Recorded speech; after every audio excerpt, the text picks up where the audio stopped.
इसीलिए दाऊद अपने बुढ़ापे तक 66 लड़ाई को लड़ सका और उसमें 66 लड़ाई को जीत सका। उतनी लड़ाई किसी ने भी नहीं जीत सका, उतनी लड़ाई दाऊद जीत सका। और दाऊद का एक लड़का सुलेमान जो परमेश्वर के सामने जाकर परमेश्वर से प्रार्थना करते हुए ये कहता है, प्रभु तेरा धन्यवाद। कहता है सुलेमान यहोवा से प्रेम रखता था। उसने कहा मेरे दाऊद के ऊपर तूने इतनी बड़ी करुणा किया, उसको तूने बहुत बढ़ाया, मेरे पिता दाऊद को तूने बहुत बढ़ाया।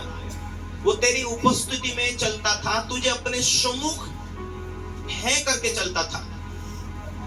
Hallelujah, hallelujah. दाऊद कैसा चलता था? और उसका बेटा गवाही दे रहा, उसका बेटा गवाही दे रहा कि मेरा पिता जो था, हे खुदा तुझे अपने सम्मुख वो जानता था। मैं मेरे परमेश्वर से डिग ना जाऊं, मेरा परमेश्वर कोई नाराज ना हो जाए। वो दुनिया की परवाह नहीं करता था, वो तेरी परवाह करता था मेरा पिता। और तू इतना महान परमेश्वर की, मुझे उसकी गद्दी तूने दिया, उसी स्थान पर मुझे खड़ा किया। Hallelujah, hallelujah. इसलिए सुलेमान हमेशा परमेश्वर की उपस्थिति को खोजता हुआ, परमेश्वर की आराधना करता हुआ, परमेश्वर का भय मानता हुआ चलता था। और सुलेमान ये परमेश्वर से प्रार्थना करते हुए परमेश्वर से कहता है, सुलेमान यहोवा से प्रेम रखता था और अपने पिता दाऊद की विधियों पर चलता था। हालेलुया। कितने भाई बहन यहाँ पर सुन रहे? हालेलुया।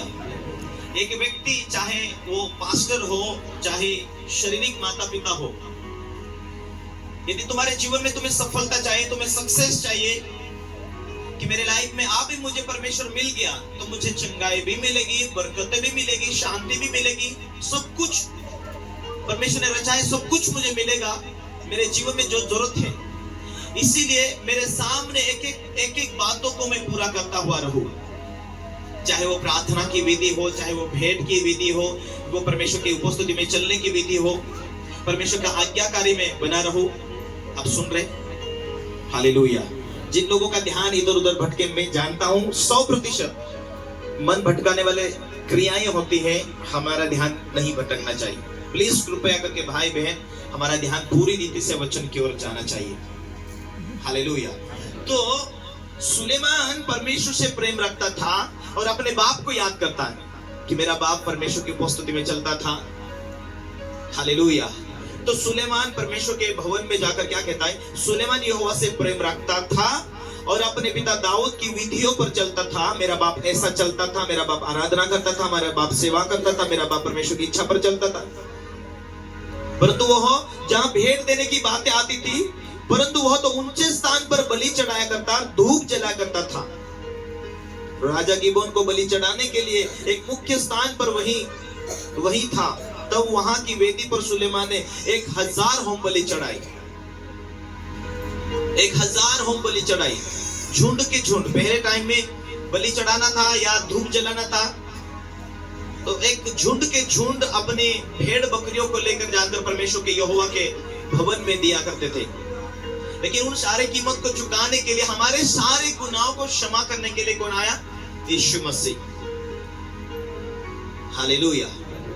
आज उस विधि को देखें तो आज वो विधि है प्रार्थना की, वो विधि है परमेश्वर की उपस्थिति में परमेश्वर के साथ चलने की, क्योंकि हमारे लिए कीमत उसने लहू बहाकर चुका दिया है। उसने हमारे लिए लहू बहाकर कीमत चुका दिया है। परंतु क्या हम उस विधि को पार कर रहे हैं? 1000 होम बलि चढ़ाने का कारण क्या है? Hallelujah, hallelujah. कि पुराने टाइम में यदि एक ऊंचाई पाना चाहता है, एक सफलता पाना चाहते हैं, भेंट की बहुत जरूरत पड़ती थी। हालेलुया। और परमेश्वर के सामने, परमेश्वर की उपस्थिति में कहता है वो बलि चढ़ाने गया, क्योंकि मुख्य स्थान वही था जहां से हमारा आत्मिक जन्म हुआ हो, जहां से एक रोल होता है कि विश्वास किया हो, आप बपतिस्मा पा लेना, प्रभु का दास जो तुम्हें सलाह देता है, वो मुख्य स्थान वही था। इसलिए वहां पर वो बलि चढ़ाने के लिए जाता था।